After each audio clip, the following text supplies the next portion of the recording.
पंक्ति का जो संख्या होगा और जो स्तंभ की संख्या वो दोनों आपस में क्या होगा, बराबर होगा, तो उसको बोलते हैं। दोस्तों आज मैं आप सभी को जो है क्लास 2 का एनसीईआरटी मैथ चैप्टर 3 जिसका नाम है अवयव, तो उसका जो है प्रकार इस वीडियो में बताने वाली, क्योंकि मैं अवयव चैप्टर को स्टार्ट कर चुकी हूँ और उसमें जो है आपका प्रश्नावली 3.1 भी कंप्लीट कर चुकी हूँ। 3.2 भी समाप्त होने वाला है, लेकिन उसमें जो 15-16 क्वेश्चन है उसमें आपका अवयव का प्रकार से संबंधित है, इसलिए मैंने सोचा कि क्यों नहीं आपको अवयव का प्रकार बता दूं, क्योंकि आपको जो कोई भी क्वेश्चन को बनाने में कठिनाई महसूस ना हो। तो आज के इस वीडियो में जानेंगे अवयव के प्रकार। तो चलो मैं वीडियो को स्टार्ट करते हैं। अवयव के प्रकार में सबसे पहला क्या है, स्तंभ अवयव, जिसको बोलते हैं कॉलम मैट्रिक्स। तो ये क्या होता है, तो वैसा अवयव जिसमें केवल एक स्तंभ होगा, यानी कि वैसा अवयव जिसमें केवल एक स्तंभ होगा उसको हम स्तंभ अवयव कहते हैं। जैसे कि आप समझ जाइए कि इस तरीके से जो है इसको बोलते हैं स्तंभ, और इस तरीके से जो होता है लाइन इसको बोलते हैं पंक्ति। जो इस तरीके से लंबा रहता है उसको क्या बोलते हैं, स्तंभ, और इस तरीके से जो रहेगा उसको बोलते हैं पंक्ति। तो एक वो स्तंभ रहेगा तो उसको बोलते हैं स्तंभ अवयव।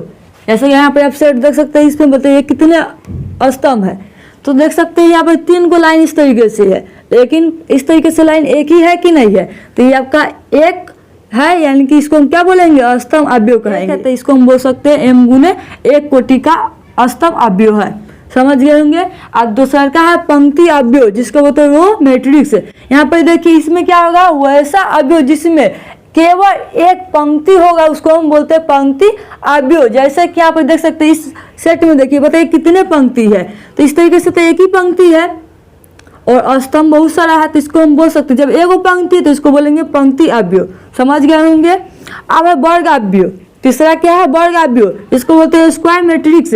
तो इसमें क्या होता है, वैसा अवयव जिसमें पंक्तियों की संख्या और स्तंभ की संख्या क्या होगा, समान होगा, यानी कि m बराबर n होगा, यानी कि जो आपका पंक्ति का जो संख्या होगा और जो स्तंभ की संख्या वो दोनों आपस में क्या होगा, बराबर होगा, उसको बोलते हैं वर्ग अवयव। यहाँ पर देख सकते हैं स्तंभ भी क्या है, दोनों का जो स्तंभ इस तरीके से पंक्ति भी 2 है, इस तरह से क्या है स्तंभ भी 2 है, तो इसको हम कौन सा अवयव बोलेंगे, तो वर्ग अवयव बोलेंगे, समझ गए। अब देखिए चौथा क्या है, विकर्ण अवयव। तो विकर्ण अवयव किसा क्या होता है, तो वैसा अवयव जिसमें विकर्ण के अतिरिक्त, यानी कि विकर्ण को छोड़कर बाकी सब क्या होगा, शून्य होगा। और विकर्ण क्या होता है, तो यहाँ पर समझिए इस तरीके से क्या हुआ, एक वर्ग हुआ, तो इस तरीके से जो बीच वाला हुआ ना इसी को क्या बोलते हैं, विकर्ण बोलते हैं। तो विकर्ण को छोड़कर बाकी सब क्या होगा, बाकी सब शून्य होगा, तो हम कौन सा अवयव करेंगे, तो विकर्ण अवयव करेंगे, जिसमें आपका विकर्ण को छोड़कर बाकी सब शून्य होगा। यहाँ पर सेट देख सकते हैं। अब है आपका पांचवा अदिश अवयव, जिसको स्केलर मैट्रिक्स। ये क्या होता है, वैसा अवयव जिसमें विकर्ण के अवयव समान हो, यानी कि वैसा अवयव जिसमें विकर्ण के अवयव क्या होगा, समान होंगे। वैसा अवयव जिसमें विकर्ण के सभी अवयव समान होंगे और बाकी सब 0 होगा, तो उसको हम बोलते हैं अदिश अवयव। यहाँ पर देख सकते हैं ये विकर्ण है, इसका जितना भी अवयव सब क्या है, समान है, और बाकी सब क्या है, 0 है, तो इसको हम बोलेंगे अदिश अवयव। अब जो छठा है ये इंपॉर्टेंट है, इससे ही आधारित जो आपका 15-16 क्वेश्चन पूछा गया है, ये इस प्रकार का तत्समक अवयव का यूज किया गया है उसमें। यहाँ पर इसको गौर से समझिए, तत्समक का अवयव जिसको इंग्लिश में बोलते हैं आइडेंटिटी मैट्रिक्स बोलते हैं, इसको हम आई से सूचित करेंगे।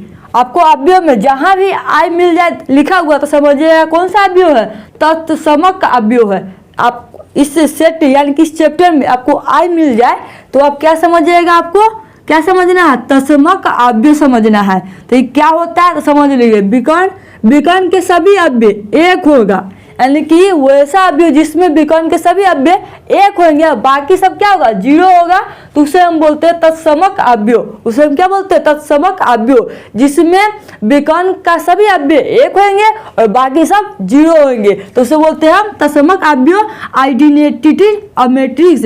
इसको दूसरे शब्द में वर्ग अवयव भी कह सकते हैं, क्योंकि इसमें जो है स्तंभ और पंक्ति की संख्या समान होती है। आप यहाँ पर देख सकते हैं जितने भी विकर्ण है सबका अवयव क्या है, एक है, और बाकी सब क्या है, 0 है, तो इसको हम कौन सा अवयव कहेंगे, तत्समक अवयव कहेंगे। और लास्ट है आपका शून्य अवयव, तो इसमें जितना भी अवयव होगा सारे के सारे शून्य होंगे, तो उसे हम शून्य अवयव भी कहेंगे, और इसे हम रिक्त अवयव भी कहते हैं। याद रखिएगा, शून्य अवयव को हम रिक्त अवयव भी कहते हैं। तो ये था आपका अवयव का प्रकार। अवयव का प्रकार 7 थे। पहला देखिए हम स्तंभ अवयव जिसमें स्तंभ एक होता है, पंक्ति अवयव जिसमें पंक्ति एक होता है, वर्ग अवयव में देखे जो पंक्ति और स्तंभ दोनों समान होते हैं। विकर्ण अवयव में देखे क्या, विकर्ण के अतिरिक्त सभी क्या होते हैं, शून्य। विकर्ण को छोड़कर बाकी जितने भी अवयव होगा सब 0 होगा। और अदिश अवयव में देखे कि विकर्ण के सभी अवयव क्या होंगे, समान होंगे और बाकी शून्य होंगे।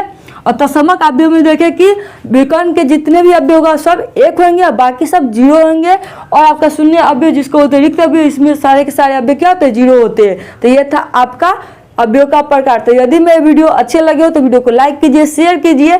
फिर मिलूंगी नेक्स्ट वीडियो में, तब तक के लिए थैंक्स फॉर वॉचिंग।